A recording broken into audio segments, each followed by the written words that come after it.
This took me like a year or so to understand, like, Grace just gets excited about stuff and like makes songs about things, and I just thought that she was just making fun of me. So like she's behind, like I'm carrying the tray, and just imagine this visual. I'm carrying the tray and she's behind me. She's like, hold the tray, hold the tray, doing whatever weird stuff she's doing. He was carrying my food for me. And she was excited about me carrying the food, and I thought she was making fun of me. Like, yeah, you better be carrying my food, and that's like that. That's what her excitement registered to me as, yeah, you better be carrying my food because that's what you're supposed to be doing. And I'm like, oh, word. Like, I answered myself. He literally put it down and kept walking. It has your food in it too. I don't care. At that point, everybody gone. It also has your food.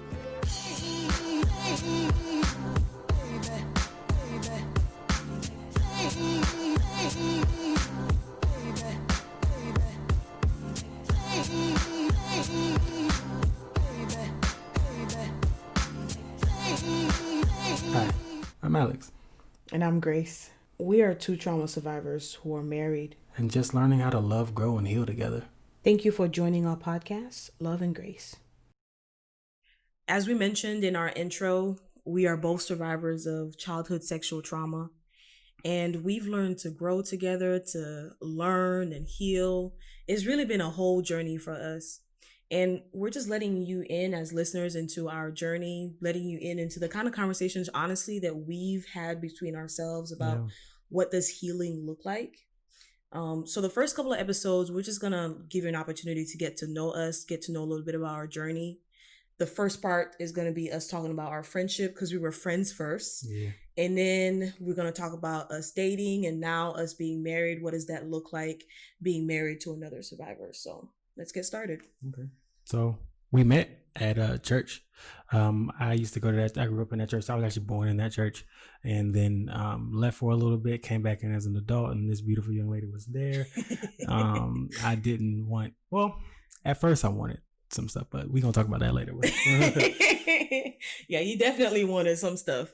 Yeah, I think that's a pretty accurate description. Because I had been going to that church. I moved to Tampa because of school. I went to USF, and then so I've been going to that church for a couple of years, and then he showed up, and I didn't trust him, to be honest with you. You shouldn't have. I did not trust him because I mean, I guess it goes to your next question, which was going to be, what's your first impression of me? Why you holding my phone like that? So yeah, that was you're going to ask me that question and I'll tell you. What was your first impression of me? Well, my first impression of you was that you had put on a mask, like church boy mask, but that was hiding like other intentions. And I was not, number one, I could see right through it. Number two, I had no interest in engaging with that person, the person who had the mask on. So I really just pushed you away for a good like couple of months as we got to know each other. We had mutual friends and like we were in the same like young adult type friend group. Yeah. But he kept trying to like get close one-on-one with me, and I just wouldn't let it happen. What was your first impression of me? Earthy. Earthy? That's his way of calling me a hippie, y'all. So yeah, she was just like, I remember one time specifically, we were going to the William McDowell Church in Orlando. He was, I think they would have that worship night. Mm-hmm. And basically like you were in the front, I was in the back, and I would watch you in the mirror. This is when I was still trying to talk to you, but kind of like, all right, I'm not going to pursue as much because she's kind of pushing back. And then like I just saw you like almost like Pocahontas, where like she's like can you paint with all the colors of the wind? And she was just like out, and it's just like enjoying the breeze and just let it hit her face, and just like I was like, all right, man, I like that, but like you look so serene and so and like just weird. Yeah, but that's one like my first impression of you was just kind of like, man, she's kind of dope, and I do want stuff, but I kind of like her. And I didn't know where that was going to go. So I kind of dropped the well, there's a point where God was telling me, like, he gave me this love for you where I didn't even know you. I didn't even understand what I wanted from you. But he just gave me, like, he just kind of like downloaded this love. And I think it was so necessary because the way that I was approaching you. And once I got that love for you, I couldn't even explain what it was. It wasn't even like romantic. It wasn't sexual. It was just like, I love this woman. I don't know what's going on, but I love her. And at this point, it's like, okay, let's get to know her. And then I just started getting to know her, and we became best friends within a day or two. When we talk about our dating story, y'all gonna realize how ironic it is that he had the love at first sight kind of insight. I wouldn't say love at first sight. It was just like it was downloaded into me. Downloaded. Okay, yeah. Okay, we won't stop this. Like Christianese, churchanese speak. No. It is. That's computer. It was downloaded. Oh, the spirit downloaded. Okay, whatever. I was dope, and you fell in love with me at first sight. Cool. Okay, that was not that. That's not. Let's leave it at that. What was the next question? Okay. Your first impressions of me. Down a little bit. Boom. Like your first impressions and what kind of what are some of the triggers of our friendship? Like what was some of the first what triggers like trauma triggers? Yeah. Okay.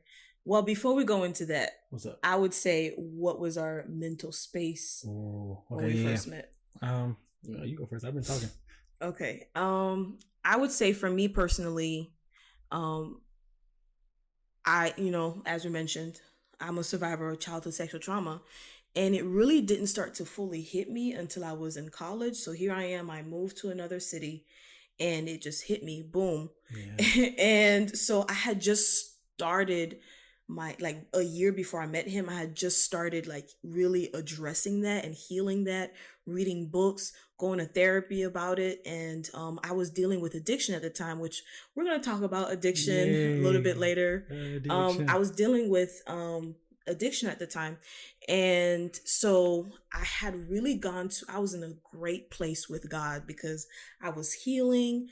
I was just growing. I was such in a like healthy mindset. I did not want to be pulled into like a toxic situationship, which I still believe that I made up that term, but whatever. She did not. Okay. whatever. We'll move past it. What was your mental space when we first met? Like around the time we met? So just like her, I'm a survivor of childhood sexual trauma.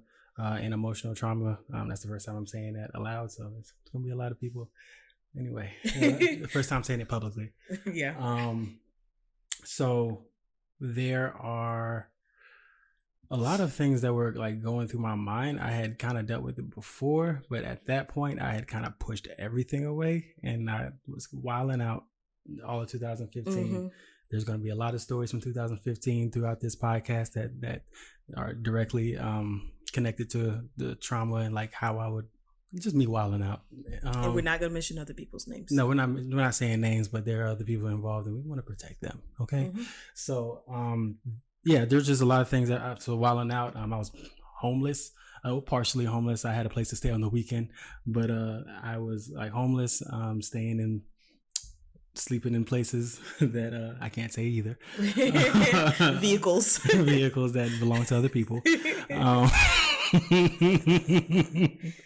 I can't get fired now. And I was just kind of like in a space where I'm like, all right, God, whatever you want from me, but also I just came through like a big church breakthrough. Yeah, breakthrough. I wasn't gonna say breakthrough because you were talking about me. Breakthrough is a therapeutic term, so we can use that. So I just came through a big like breakthrough with God. Like, all right, God, all right, you got me. You came through. It was one of those times where like He just did something for me, and I'm trying to just live like I'm supposed to live, be the man that He wants me to be. So we were both in a period of transition. Absolutely. Basically. Absolutely. before we became friends. Yeah. Okay, so now the trauma triggers. Okay. So here you go. Okay, so like what were our triggers? So for those of you who don't know, the word trigger is basically when you've experienced a trauma before, there could be certain experiences, a certain person, a certain smell, sound, emotional response or something that Situation. really, or situation that reminds you, like unconsciously reminds you of your trauma, but you may not even realize it at the time, but you just know that, oh my, I just reacted almost like disproportionately. Like this situation did not require that emotion. He's laughing because remembering a couple of times where I reacted emotionally. Like this situation did not require that emotional reaction, but because of something I've been through, it triggered me. Yeah. So that's what that word trigger means. Yeah. So what are some trauma triggers that we both experienced? I think it's better to put it into certain situations, like certain moments that we had. Why he's laughing, because there's one very particular one. I'm gonna tell it. No, you gotta tell your triggers. I'll tell my triggers. Oh, I was laughing at mine. So okay. So I would say for me that my thing is dealing with abandonment. Yeah. So on top of the childhood sexual trauma, there's other types of trauma, of course, right? Mm-hmm. Family type trauma. So for me, it's abandonment. I was, kind of had a very distant, abandoned type relationship with my father. Yeah.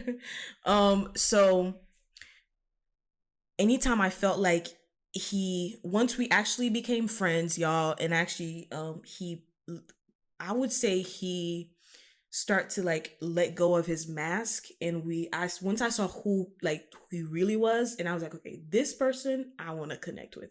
The mask, I did not. But once that mask came off, like we got close really quickly because we just got deep, very quickly. I was in such a real place in my life. And I think I set that tone because I was in my healing journey. And I was so open with you about my healing that it forced you to share, not forced you, but put you in a position where you felt safe to share what you were going through as well. Yeah. And then, so we went deep right away, deep conversation. There's no time for surface level stuff. Mm-hmm. And anyways, so I would say that anytime I felt like he was pulling away, even if he wasn't, but if I felt like he was pulling away, I would get angry. And I've never experienced this level of anger in a friendship before, because before him, my best friend was female. Yeah. Like I've had guy acquaintances, but never like guy best friends the way we were really close. So something about him being a guy and me feeling like he was pulling away from me, even though he wasn't, I would get mad. Very simple situation, right? Okay, let's say example. I am gonna tell. Right. I'm gonna say I just need to lay down the groundwork. So I would say one time I think we were texting, and I didn't know he just woke up from a nap. But you know how you could text somebody, you could like just wake up, you can text, but like once you like audibly talk to somebody, it's like it takes a lot more mental energy. Yeah. So he had just woken up from that. I didn't know that. I'm texting him, and then I was like, and I start driving, and I'm like, I don't want to be texting driving, so let me just call him. I called him, and he's like, his voice was totally like different. Like he was very like like almost not there in the conversation. And I got mad, and I think I hung up on him. And then he don't remember. I kind of don't remember this because he was half asleep. I just think it's funny. I felt I hung up on him, and then it wasn't enough, because when you hang up on somebody, you gotta let them know why you hung up on them. No. Yes, for me. To really like dig it in. So I start like really angrily, telling him like, if you don't want to talk to me, just say you don't want to talk to me. Like in my mind, I'm always like looking for exits. I'm always looking for exits. So, and then he's like, listen, I just woke up. And I wasn't fully ready for a conversation, but I didn't want to not pick up because you called me. So, I was like, oh, wow. Okay. But in my mind, I thought you just didn't want to talk to me or whatever. And it's just something simple like that. It just shows you how like, I thought emotional distance equals he's no longer wanting to be friends equals abandonment. And then I got angry, and I'm like, well, I'm gonna leave you before you leave me. Boom, hang up. So that's one of them. There's really several. There's a lot. So many throughout our relationship. I may have blocked him 7 or 8 times. 20 times throughout our friendship, y'all. Only. I wouldn't do that now as a married woman. No. So can you tell me a trauma trigger thing for you? One very specific one. Mine is also abandonment. In different ways than hers, but like mine is also abandonment. And being like made fun of, but in a sly way. My abandonment is like you abandoning me, like mentally and still being there, like still being physically there. That's one of the main ones. And then like, I don't know. It's just like just stuff that just like you see. You're thinking. I feel like you're thinking of all of them at the same time. Yeah, absolutely. So let me just bring it down to one. Basically, gyros. There's so many at gyros. You're gonna hear about gyros a lot. That was our hangout spot. Yeah. So basically, I think it's like we're at gyros. I got the tray for her. She's behind me, and Grace just gets excited. Like this took me like a year or so to understand. Like Grace just gets excited about stuff and like makes songs about things, and I just thought that she was just making fun of me. So like she's behind, like I'm carrying the tray, and just imagine this visual. I'm carrying the tray, and she's behind me. She's like, hold the tray, hold the tray, doing whatever weird stuff she's doing. She was carrying my food for me, and she was excited about me carrying the food. And I thought she was making fun of me. Like, yeah, you better be carrying my food. And that's like that. That's what her excitement registered to me as. Yeah, you better be carrying my food because that's what you're supposed to be doing. And I'm like, oh, word. Like I answered myself. You literally put it down. And kept walking. It has your food in it too. I don't care. At that point, everybody gone. It also has your food. Can you explain why that is a trigger for you? Because I think, let's move our mics away from each other for a little bit. Okay. I think, when you're explaining these stories, if I didn't know you, I wouldn't understand why that is such a trigger. Do you think it's because you felt like I was like emasculating you or something, or you felt like, or do you feel like it was more like a manipulative thing, like I was manipulating you? More of or taking advantage of you, or I don't know. Yes, that's the word. Taking advantage? Okay. Yeah, taking advantage of me. If I feel like I'm being taken advantage of, everybody's gonna die. Mentally, physically, not physically, but no physical, not please. physical, but like I have to get. These are not the type of no. There's no. We have a trauma-informed relationship. Trauma-informed relationship. so, no, like everybody, like so. I have to put up barriers. Like I just talked about this in therapy yesterday. So I have to put up barriers in my mind to keep people out. And if you, what was the thing? What would we just say? I just lost myself in my taking advantage. All right. So if I feel like I'm being taken advantage of, okay, boom, I have to run behind all of these barriers. You got to go over there. So everybody has to go. Everybody has to leave. Like you don't matter to me in my mind at all. So like even the stuff that might be necessary for me, like my nourishment, I had food on my his food was also on that tray, y'all. So like at that point I'm like, okay, all right, I'm done with everything. Let me figure out what's happening. Let me regroup for myself. Yeah. And then let me come back to it. And if I'm going to be mad when I come back to it, at least I'm mad I'm mad not because you made me mad, but because I choose to be mad. Yeah. Which is dumb because that's, oh God, that's so dumb. But that's kind of what was going through your mind. What happens. Yeah. So that's just one of them. So like when you're triggered, your anger makes you like shut down. Because I don't want to be, not necessarily, I don't want to explode and give that anger because I don't know what's going to happen, or like what's not necessarily what's going to happen. I don't, like Ron Swanson, I don't want you to have control over me in any way, shape, form, or fashion. So yes, whatever you did triggered me, but I'm not going to let you reap the benefits of having my reaction. Yeah. So that's kind of like why I choose to shut down, but then it's like a slow burning anger. And then I do. Eventually you end up exploding. Yeah. So yeah. I think the important thing about this conversation is that just because we're both survivors of childhood sexual trauma doesn't mean that we would automatically understand each other, because we've had to talk through some of these triggers. And even now, as we're married, we're realizing there are some things I was doing back in friendship, back in dating, that that I was still brought into our marriage. And you're like, this has always bothered me, and I'm and I'm just starting to understand why it bothers you. And I would say, same thing with you. Like, we're learning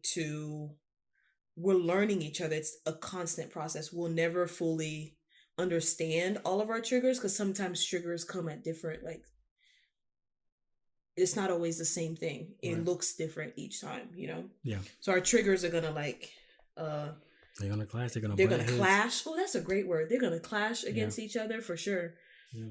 So I think that's really good. What's your next question, babe? Boom. Okay. What do you like about our friendship? What did you like about our friendship? I think what I liked about our friendship is that once we got through like the initial phase where, like I said, his mask came down and he was actually interested in genuine friendship and nothing else. I think that freed us to be able to have just really genuine conversations, which I don't think I've to the level that we have. I don't think I've been so close to another to a man without there being a no sexual pursuit. So that was so freeing to me. And because of that, we had very specific trauma, yours related to women, mine related to men, that I was able to work through with you. Yeah. That I couldn't work through in other friendships because my other friendships were female. So for me, that was my favorite thing, just like that freedom to work through things without the pressure of sexual pursuit. Yeah. My turn? Mm-hmm. Okay. I think for me, it was safety. The safety to bear all and not necessarily be and feel the safety to bear all, but not necessarily have to package it in a way that you could understand. I could say it the way that I needed to say it, the way that I felt like, the way that I felt it. And if you didn't understand the way that I said it, then I can just rephrase it so you can understand it. But I didn't have to cut off some of the edges and it can be as raw as possible. Yeah. But just I gotta without mask. Yeah, I gotta give it to you. In a certain way. So that's that was my favorite things, even to this day, is our conversations, the way that we're able to have those conversations, difficult conversations, some messy conversations, stuff that may hurt you, stuff that may that in any other relationship would be kind of like the game over or like whatever. It's just like, okay, I can have this conversation with Grace. I know, because we were friends first, and there was no. Like, she kind of, even now, you kind of go into friendship mode when I have to tell you something. I do. And then, like, you come up into a marriage. Wife mode. I have to start at friend level first. Yeah. And I'm glad that God did it this way. Yeah. Yeah, absolutely. Safety is definitely a big thing. And safety in friendship is huge. Yeah. And I would say, that was a huge thing for me as well, is feeling safe with you, because we didn't use the things that we said against each other. Oh, yeah. It wasn't a weapon. We didn't weaponize our trauma. And here's the cool thing. I didn't weaponize your trauma against you, but I also didn't weaponize my trauma against you. Yeah. What do I mean by that? Is that it's definitely okay to be triggered by someone, to recognize that a situation triggers you. And then as we talk through it, we realize, okay, it triggers me, it hurts me, or whatever. Right. That's not weaponizing my trauma. That's just working through a trigger. But weaponizing my trauma is using my pain to hurt you. Yeah. And so let's say we're having a fight about something, and as friends we had fights. And then to bring it up and say, you are just like my dad, you are just like, you know what I mean? So that's a weapon, knowing that you care about me, you care about my pain and my hurt, me using my pain to like stab you in the heart with it. You know what I mean? Directly. Yeah. So what's your next question? Yeah, hold on. I wanted to answer that because I felt that was really good. What? Being able to explain the not weaponizing. What do you want to say about that? So basically, I'm just thinking like, yo, like, if you did that, it kind of would have been game over for our friendship, anything. Like, cause like I'm used to that. Yeah. I'm used to opening up in a tender moment and then later on that being thrown in my face. Like that's my norm. So coming into this relationship, it was, oh, so this is not going to happen. Like I can say stuff here. Yeah. I can do stuff. Yeah. So like, it's like being a kid again. Like I can kind of like be the boy that I want to be. Like I can access that freedom that I know people say black boy joy, but like that junk's real. Like being able to like access that kind of freedom. Yeah. And in a relationship as an adult, like it's just like, okay, man, I can. All right, here we go. Yeah. Like I can get comfortable here. Yeah. And so I'm just thankful to God that He gave me an opportunity for that, because a lot of people don't get an opportunity to experience that. They're always fighting. So like I kind of want to and I empathize with those people too that are always fighting, because you've had relationships like that. Yeah, absolutely. Something that you brought up was really interesting, is talking about you able to be like a child, and I think that was something important in our friendship. Is my inner little girl found her friend in your inner little boy. We were like, and we actually wrote a song about it. Like here you go. That was so cool. That was another cool thing, just being able to explore creative things together. But just me as a little girl, because I felt so safe with you and you felt safe with me, and we were just like navigating and being authentic. Like the little girl inside of me was like stepping out and healing and interacting, because I spent so much of my life being older than my age mentally and emotionally, and that happens with a lot of childhood survivors, that they're forced to grow up due to their trauma or due to the family dynamic that they have. And to have a friendship where you can be like the little girl, little boy, is so cool.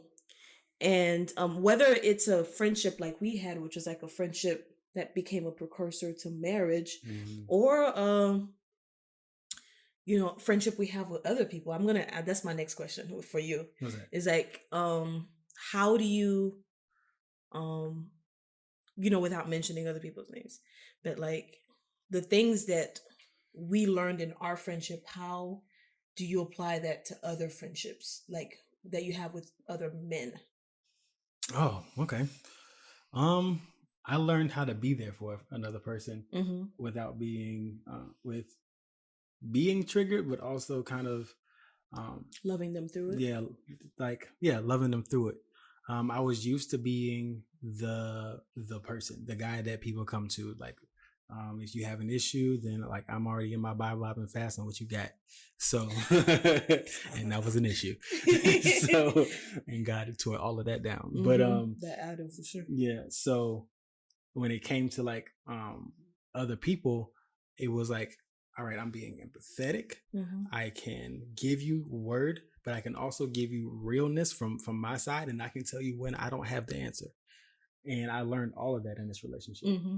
I learned a lot of that in this relationship, and being able to do that with those friends is just like priceless. Now I have friends that feel like I'm like a good friend to them, but I'm like, man, I learned that in this relationship. I learned that from God through this relationship. For sure. Yeah. I would say for me, before you and I became friends, I had like my best friend, who's a female. And a lot of things I learned in my relationship with her, I applied to you. But like I said, because you're a guy, like I had lot of triggers. But I think what helped with you, kind of like what you said, is loving people their through their imperfections, through your trauma, through their trauma. I actually applied that to another friendship. With her, I was able to work through things. Yeah. And I learned that in our relationship, like to fight for a friendship. Because before, I tell you what, I got an issue with you. You block, you done, goodbye, I'm done. I just be walking away. I'll leave before you leave. But because I learned through our relationship the power of staying and loving people through, and I'm not talking about in a toxic relationship. Right. I'm talking about just two imperfect people learning to love each other. Yeah. I did apply that to another friendship, and I don't think I would have done that without our friendship first, because the first friend I had before you, that was an easier relationship. Yeah. Versus you. Right. And the thing is, like, I like what you said about like not leaving. Of course, not toxic relationship, not abusive relationships. Yeah. We're not talking about that. We're just talking about people that just kind of rub you the wrong way. You don't like their personality, and it's like, all right. Or your traumas like clash. Yeah. Or your traumas clash. Like something to that degree, and like it, like you said, what is it when your trauma and you have like a higher than normal reaction. Disproportionate. There you go. Disproportionate reaction. So when that happens and you're like, well, they did this, now I gotta go. Like I have friends that like I absolutely did that with, and like even Grace like directly helped me with those relationships where I was like, man, I just don't like this person. I don't like they remind me of me, and they don't hide my trauma. They don't hide their trauma like I do. That's another thing. We're gonna talk about that later on. So like they don't hide it, or they're not as well put together, or they don't mask their trauma as well as I do. It's all on Front Street, and like I dislike that. But those you need to have friends like that. Like I needed personally to have a friend like that, so I can kind of bounce off, because I'm learning stuff from them also. It's not just me like, oh, well, look, this is how we do it. Like, no, we're gonna take all of this stuff out together, and then this is what we go, and this is what we're gonna do. I haven't had a fight with that person yet, but it's more like tension and like. Okay. We had difficult conversations. We've had really difficult conversations that I had to pray through. And when I came to them, like, it wasn't like, okay, I can let you go. It was more like I don't really do the whole let you go thing. I just like stop talking to you. I don't necessarily have that cutoff thing. It's just like, okay, well, I'm mentally gone from you. I'll stay in your presence, but I'll just be mentally gone from you. So yeah, we've had difficult conversations, and in those difficult conversations, I've learned how to pray through a friendship to keep that friendship and to keep on loving that person. Yeah. And there's something you said that was really good, is that looking at somebody else's trauma and almost resenting them for the way that they like manifest their trauma, either because they remind you of yourself. Right. And that's something that is definitely interesting when you're in a relationship or friendship with somebody who has past trauma, is that like the way their trauma manifests through their behavior may bother you.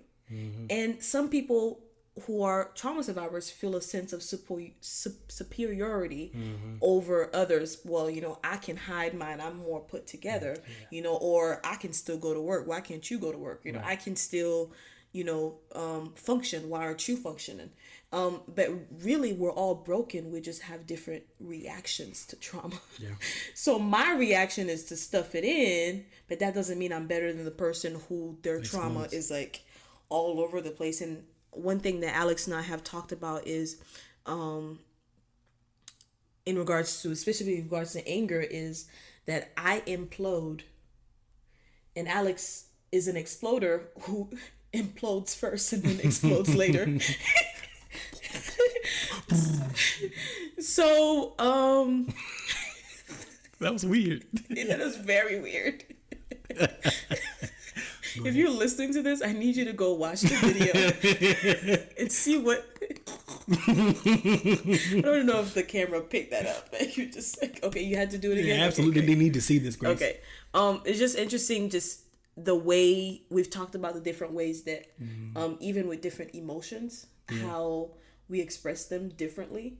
Yeah. And sometimes the way he expresses his emotions, I don't like, and I'm like. And I get mad at his reaction rather than understanding the root of it. Yeah, what happened? And that's something even in our marriage we're learning to work through. Yeah, that's a good segue. Yeah. Go into our dating. Yeah. Do you have any more questions in terms of like friendship? I think we covered everything.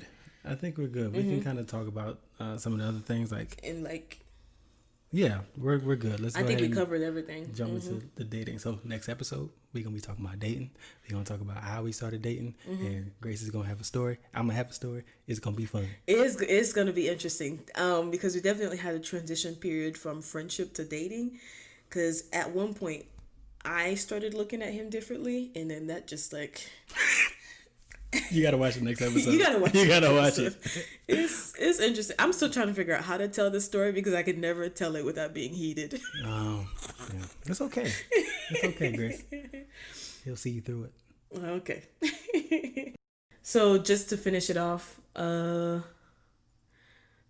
so we'll ask each other questions that you would ask your childhood friend when you're first trying to meet them or trying to get to know them.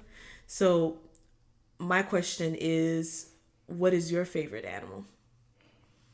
My favorite animal, My favorite animal is the cuttlefish. The what? Cuttlefish. You gotta look it up.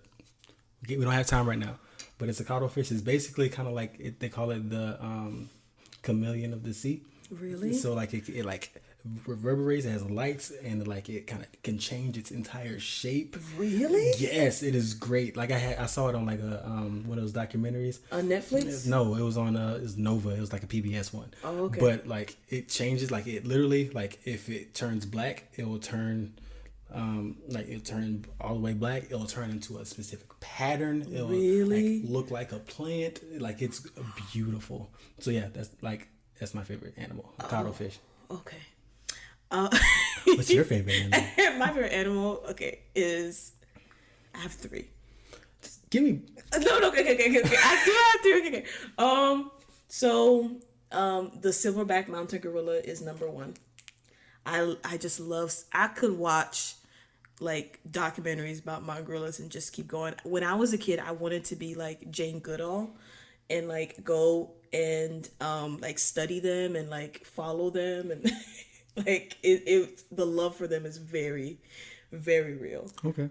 So that's my number 1. I do have 2 others. The cat and the light. Butterfly are my other 2 animals. Okay.